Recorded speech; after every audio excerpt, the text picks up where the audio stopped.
Decisions, decisions, decisions. Decisions, decisions, decisions.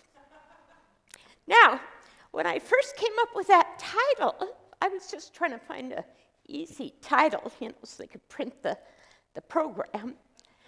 But after I said it, I thought, wow, how negative that sounds.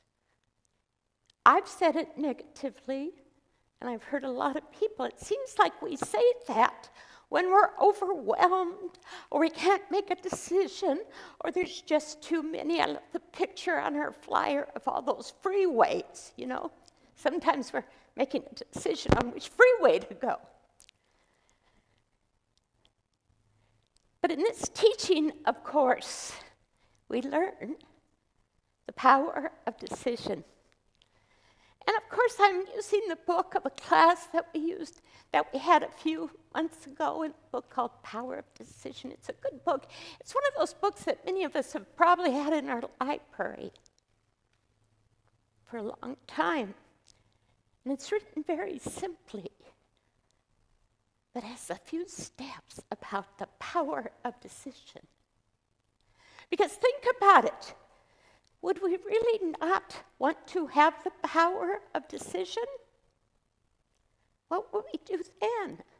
Wait for someone to tell us what to do? I know one time I was going to throw that out. I thought, oh my God, I didn't make this decision, did I? So I thought, well, I'm going to go find another belief system.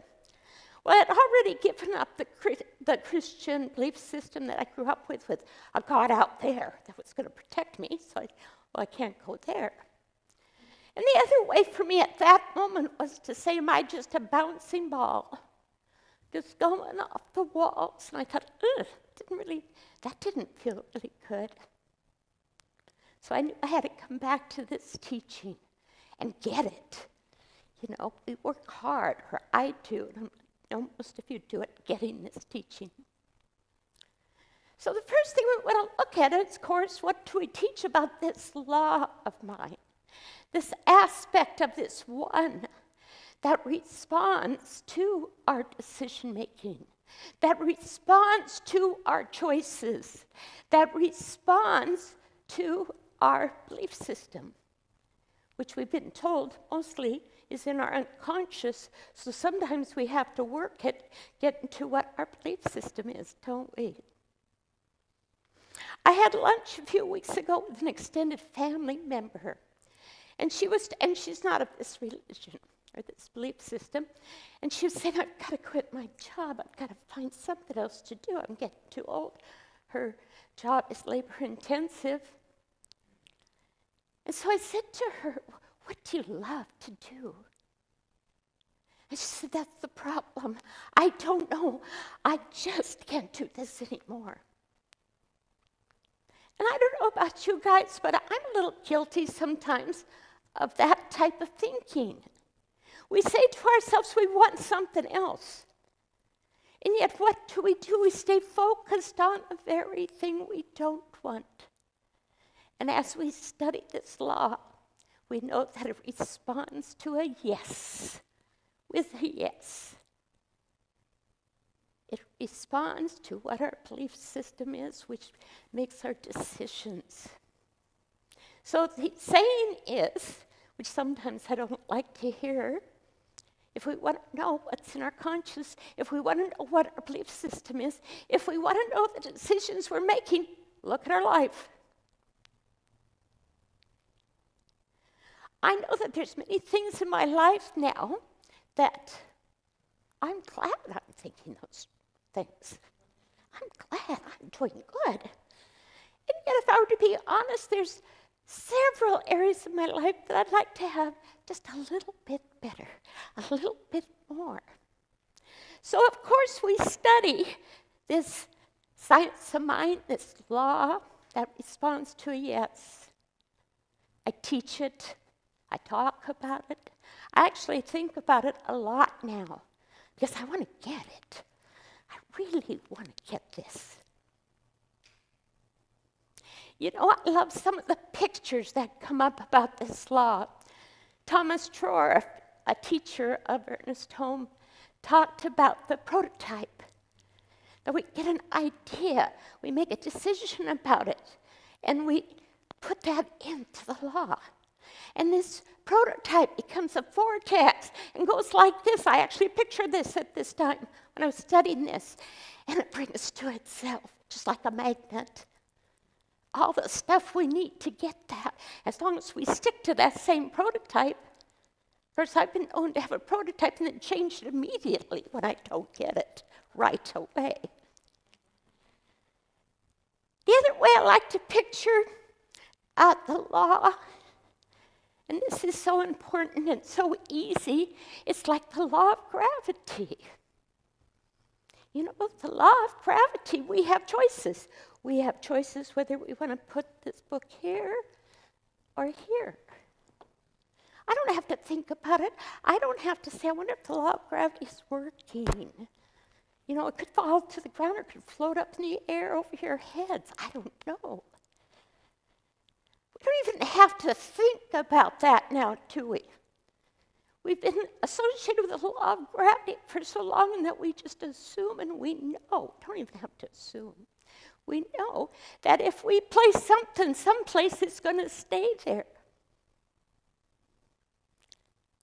Now, the law of cause and effect, what we call this law, is this aspect of spirit or what the one, works the same way.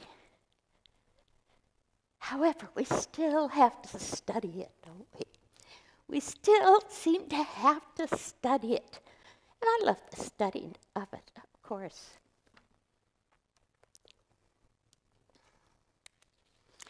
What we really have to realize, too, is that the power of our decision, that's what comes from this book by Raymond Charles Barker. And I have some quotes that he's written about this power of decisions. And he says, he has different chapters, and one is decide to be happy. And here's what he says. If things do not make unhappy people happy, then what does? A change of consciousness is the answer, and very few people want to change their consciousness. Ooh. But I know for a fact, I am almost 100% sure that everybody here is working on this. But it is a thing to make a decision to be happy. And if you watch yourself maybe or see a friend or something, you can see that generally we're doing something with our words, with our conversations, with our thoughts. We're either going to sort of the negative thoughts or unhappy thoughts, not us, of course. I'm just talking about people in general. Or we're treating for, we knowing the truth of who we are, and we get to decide if we're going to be happy. We get to choose if we're going to be happy. And happiness does not depend on anything out there. It comes from within us, within our consciousness. It's really as simple as that, to make a decision, to choose. Because whatever is happening, whatever decision we're making, even if it's the decision not to make the decision, is a decision. Now, we have to realize that many times people talk, I'm going to wait until there's a sign, or God's will, they might call it. See, even that's making a decision. We have to realize that what this law of cause and effect is that it's our power, our thought, our word, our choices, our decision on how we want to live this life. He says in a chapter, decide to live richly. I love that, because that doesn't depend upon the money we have or the goods we have. All we have to do is choose, is to make a decision to live richly. And this is what he said. We are in mind exhaustible. Inexhaustible. Sorry, I didn't pronounce that right. Don't confuse anybody. The infinite never rests on its laurels. It never stops. Oh, I'm reading the wrong one, excuse me. You can live a much fuller life right where you are in your present circumstances. It does not require more money, a better job, a nicer home, or a different marriage partner. It requires a change of consciousness. Again, a change of mind, knowing that you are responsible for your thoughts, for your decisions, for your choices. You are the thinker. You are the controller of your consciousness. So again, here, we are talking about making decisions, knowing what those decisions are, which is another step, and drawing them 100% into your life. If you want something, make the choice, and then stay with that. And when you stay with that, with your words, with your thoughts, with your ideas, with your belief, uncovering all those beliefs that don't support that, then the universe can't help but show up and bring you all that you need, all that you required to accomplish that. That's what the law of mind is about. Barker says, decide to be creative. This is where he says we are in the mind inexhaustible. The infinite never rests on its laurels. It never stops creating for a moment. It expects us to do the same. It expects us to be fully alive, using our curiosity to feed new ideas into our consciousness. I heard the words in that song, we get to choose. We can choose to dance or not to dance. We can choose to be happy or not to be happy. We can choose to live richly or not to live richly. This is what is so important and so thought-provoking to me in this teaching. That this law that we speak our thoughts into is just the same as gravity. We don't have to question it. We don't have to say it will work. If it doesn't seem to be demonstrating out here, then there are steps that we can't take. So how do we choose those decisions to change our lives? First, we have to be aware of the law. We have to know that that's our belief system. We have to have faith in it. It was like when I chose, instead of being a bouncing ball, I guess I better learn about this law of cause and effect.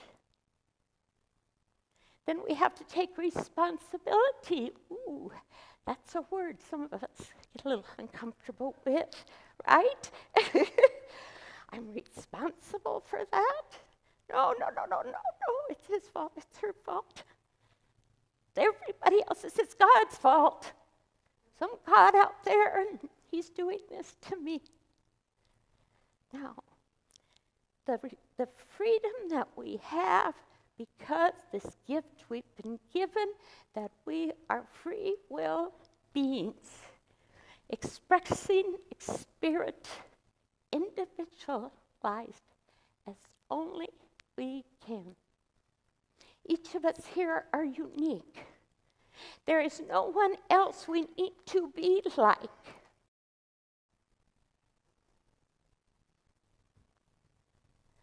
I have a friend that I had years and years ago. I've told the story in class. I thought she was a beautiful woman, and she knew how to dress. I worked with her. She knew how to dress, and she knew how to flirt. I thought that was a great thing that she knew how to do. And I remember, I wanted to be so much like her. I couldn't understand. If I was like her, I wouldn't have all these awful feelings all the time. Not enough. But she always looked like she had it together. She had her money together. She had everything together as far as I was concerned. She's the one that first handed me my first creative thought. And I read it for 3 years before I searched out a church. And just that alone changed my life. But she and I, her name was Darlene, and we lost contact with each other. And so when I had a birthday party, one of my kids gave me a birthday party when I turned 65. And they got a detective to find her. So all the people that I had in church knew this story, because I always usually add it to one of my talks. Because the best thing that I got from this teaching, and of course maybe next week I'll have another best thing, was that I am unique. And so are you. So there's no one else that we have to compare ourselves to. Because we are that powerful, decision-making person expressing Spirit in all its glory. We have to realize that. Anyway, that's this birthday party that she came to, and I introduced her to all my church people. I had about 3 churches by that time, and I said, this is the Darlene I was always talking about. She wasn't made up. And she turned to me and she said, I want it to be like you. So there are 2 of us trying to be like someone that we weren't, when each of us is our own unique self. So that was such a wonderful tool in this teaching. And I want you to all have that. You're all beautiful, unique, your own self. And what you express does not have to be like anyone else. If you want to dance, dance. And if you don't want to dance, don't dance. You are a choice, and you are so powerful that when you make the choices, you will draw to yourself the experiences that will help you and support you, for that's the power of the universe. So back to making the choices. Sometimes it's not an easy thing to do. Sometimes we say, how can it be I think that? So some of those things, a large majority of our thoughts and beliefs are unconscious. So we have to do some soul work. Sometimes we have to dig deep and find out, what are you really believing? If this is what you don't want, or you say you don't want, why is it showing up? Because there's some kind of a belief system that's affecting your decision making. And that's okay, because that's, to me, is just this journey called life. We're just on here having this adventure. And it's interesting, though. It's interesting if you make it interesting. So making the choice of what you really want. As I was asking my stepdaughter, as I was asking her, what do you want? What do you love to do? She couldn't just get over it and stop talking about what she didn't want now. So we have to make sure that we're listening to what we say. We have to make sure that we're aware of what we really think. We have to do some contemplation, or I at least do. That's the way I go. Take a class. Make a series of appointments with a practitioner here. It's a wonderful way because they will support you in your change of consciousness. So if you want something, you think you want something, and it's not showing up out here, take some action steps to assist yourself in making those decisions. Emma Curtis Hopkins, a teacher, her founder, Ernest Tome, says, name your good. Sounds easy to do. Sounds easy, but sometimes it's not that easy. Sometimes we have some beliefs that we're not worthy of really having what we want. or I can't get that, or I'll have to change my life too much in order to have this. So that's when you work with a practitioner again and become very, very clear about what you do want, so that you make really clear, powerful choices.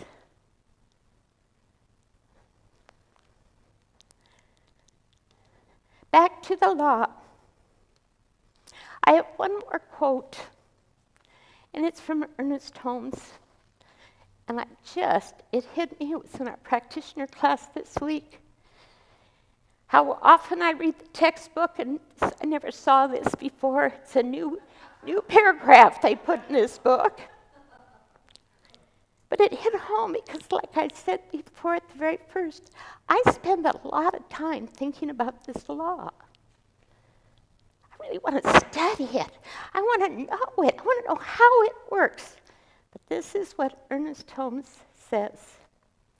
We have gone through many abstract processes of reasoning and have found out what the law is and how it works. Now we can forget all about the law and know there is nothing but the word. The law will be working automatically. We must forget everything else, let our word be spoken with a deep inner realization of love, beauty, peace, poise, power, and of the great presence of life at the point of our own consciousness. So let's accept the law just like we've accepted the law of gravity all our life.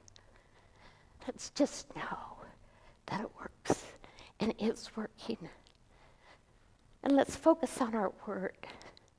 Our word is what we choose, how to live our life. And let us know that we come from love, beauty, joy, peace, truth, compassion. All that is good. And so it is. So it is.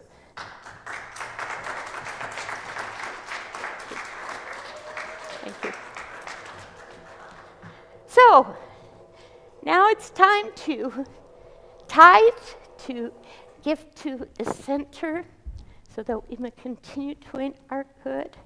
And we know that tithing is a give and a receiving. A law of circulation is always at work.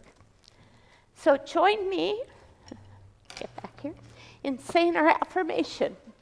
God is the source of all supply. Money is God in action. What we give, we receive, multiplied abundantly. All that God is, I am.